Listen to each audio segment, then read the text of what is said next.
everybody. Hi. I know. Hello. Good morning. Would everybody have too much partying with graduation and stuff? The back parking lot's empty. Isn't that interesting? We have a new calendar. Hello. Where's the flowers? Pretty flowers. Healing Sunday. Mind Shifters on Wednesday. Lotus Group on Friday.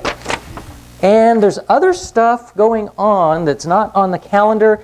There is a free Qigong clinic that's going on. Some of you know Beth. She's been coming here. Well, I thought you guys were going to be too tired after partying last night when kids are out of school and everything. That was true.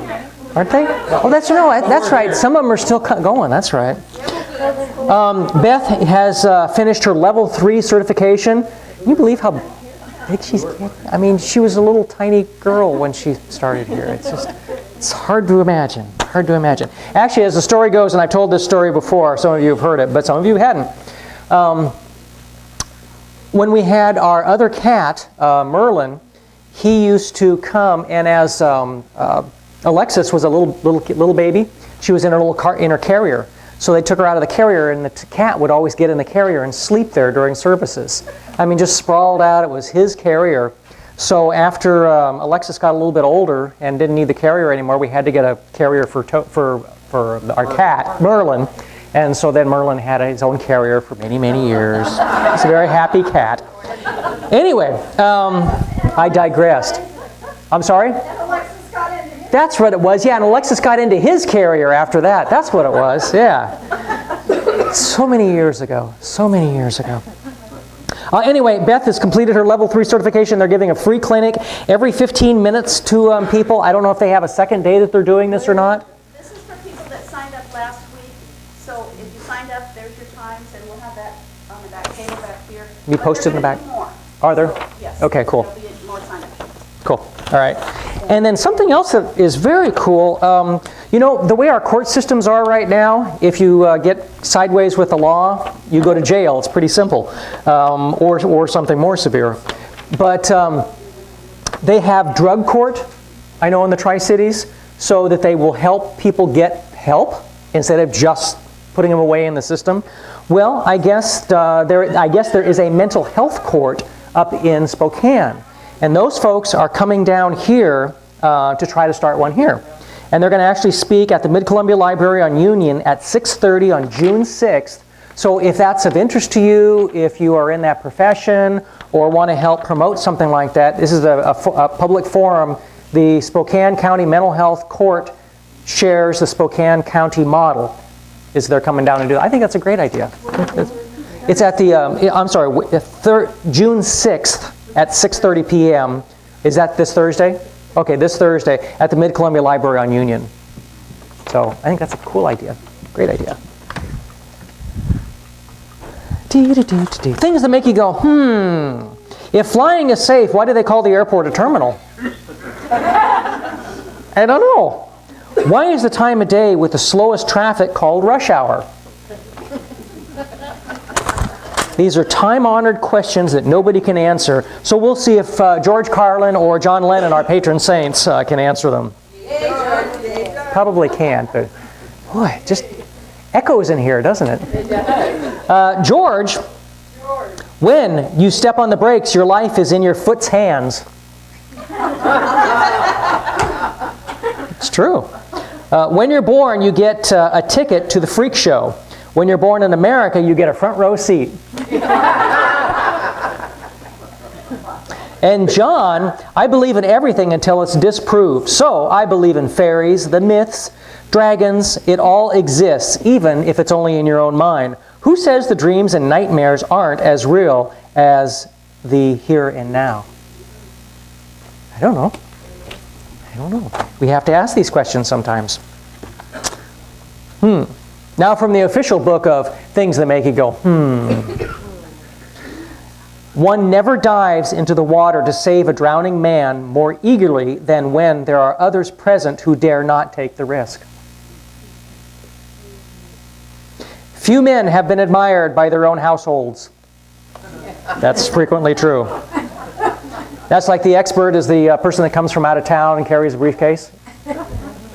Violence and injury enclose in their net all that do such things, and generally return upon him who began. That was kind of a deep one, but in other words, whatever you do, it comes back to you. There are people who so arrange their lives that they feed themselves only on side dishes. I like that one. I'm going to say that one again. There are people who so arrange their lives that they feed themselves only on side dishes. Oh. Oh, more morons.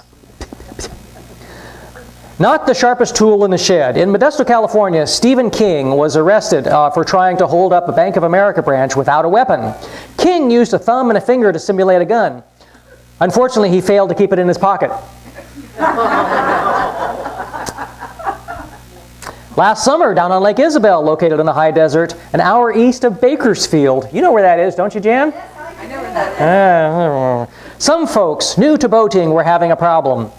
No matter how hard they tried, they couldn't get their brand new 22-foot boat going. It was very sluggish almost every maneuver, no matter how much power they applied. After about an hour of trying to make it go, they putted into a nearby arena, thinking someone there might be able to tell them what was wrong. A thorough topside check revealed everything in perfect condition. The engine ran fine. The outdrive went up and down. The propeller was the correct size and pitch. So one of the marina guys jumped in the water and checked underneath. He came up choking on water. He was laughing so hard. Apparently this is true. Under the boat, still strapped securely in place, was the trailer.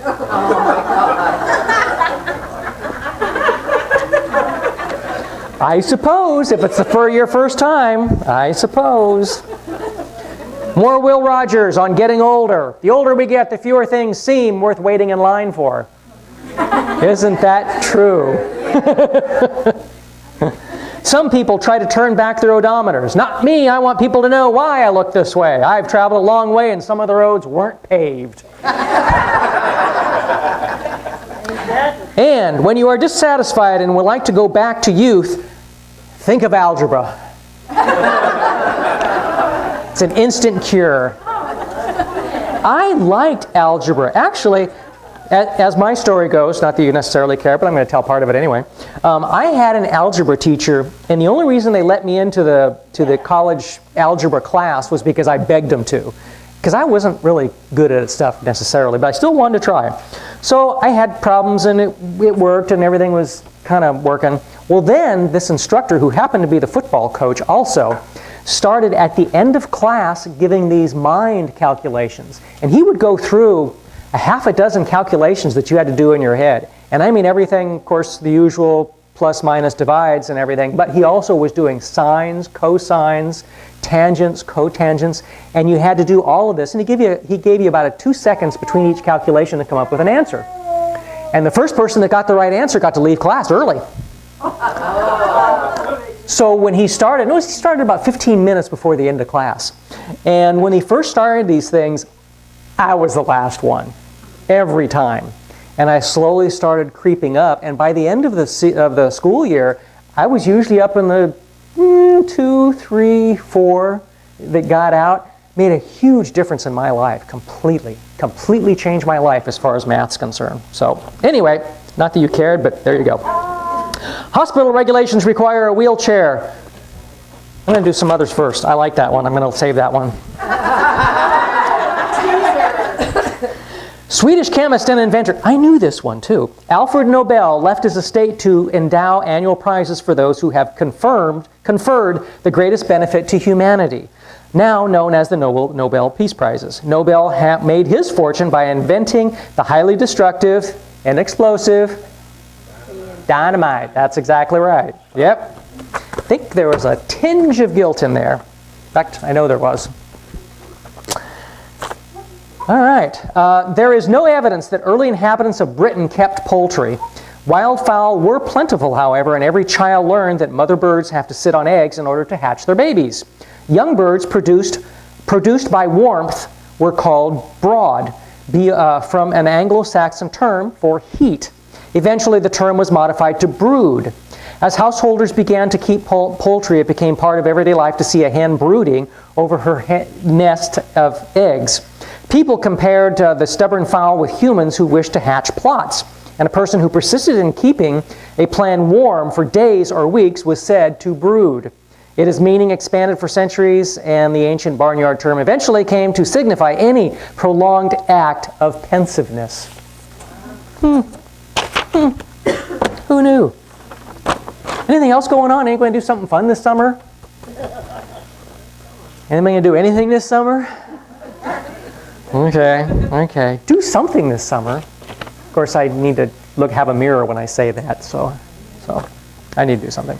Hospital regulations require a wheelchair for patients being discharged. However, while working as a student nurse, I found one elderly gentleman already dressed and sitting on the bed with a suitcase at his feet, who insisted he didn't need any help to leave the hospital. After a chat about the rules being rules, he reluctantly let me wheel him to the elevator. On the way down, I asked him if his wife was meeting him. "I don't know," he said. "She's still upstairs in the bathroom changing out of her hospital gown." Oops. Got to ask the right questions. Got to ask the right questions. That's not the right one.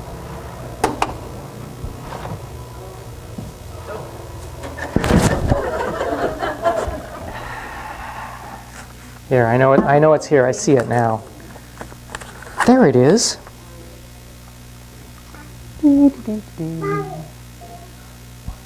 Oh my goodness. Somebody write it down. That was the only one, first try. Let's do, I actually haven't done this song in a long time for regular services. I did it at a second service 3 months ago. And Down to the River to Pray. It's a really old-fashioned song. I love it.